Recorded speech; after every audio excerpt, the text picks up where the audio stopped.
Zechariah chapter 14. A day of the Lord is coming, Jerusalem, when your possessions will be plundered and divided up within your very walls. I will gather all the nations to Jerusalem to fight against it. The city will be captured, the houses ransacked, the women raped. Half the city will go into exile, but the rest of the people will not be taken from the city. Then the Lord will go out and fight against the nations as he fights on a day of battle. On that day his feet will stand on the Mount of Olives east of Jerusalem, and the Mount of Olives will be split in two from east to west, forming a great valley, with half the mountain moving north and half moving south. You will flee by my mountain valley, for it will extend to Azal. You will flee as you fled from the earthquake in the days of Uzziah, king of Judah. Then the Lord my God will come, and all the holy ones with him. On that day there will be neither sunlight nor cold, frosty darkness. It will be a unique day, a day known only to the Lord, with no distinction between day and night. When evening comes, there will be light. On that day, living water will flow out from Jerusalem, half of it east to the Dead Sea, and half of it west to the Mediterranean Sea, in summer and in winter. The Lord will be king of the whole earth. On that day there will be one Lord, and his name will be the only name.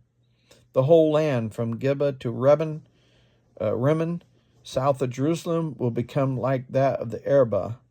But Jerusalem will be raised up high from the Benjamin gate to the site of the fish gate to the corner gate.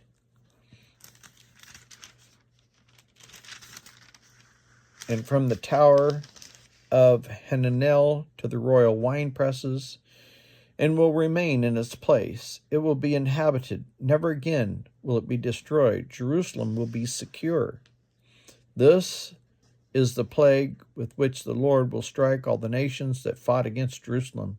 Their flesh will rot while they are still standing on their feet. Their eyes will rot out of their sockets, and their tongues will rot out of their mouths. On that day, people will be stricken by the Lord with great panic. They will seize each other by the hand and attack one another. Judah, too, will fight at Jerusalem. The wealth of all the surrounding nations will be collected, great quantities of gold, silver, and clothing. A similar plague will strike the horses and mules, the camels and the donkeys, and all the animals in those camps.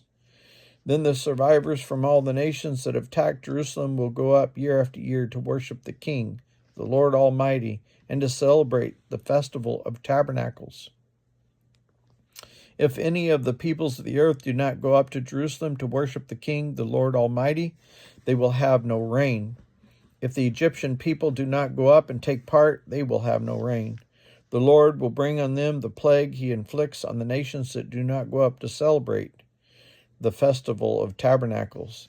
This will be the punishment of Egypt and the punishment of all nations that do not go up to celebrate the festival of the tabernacles.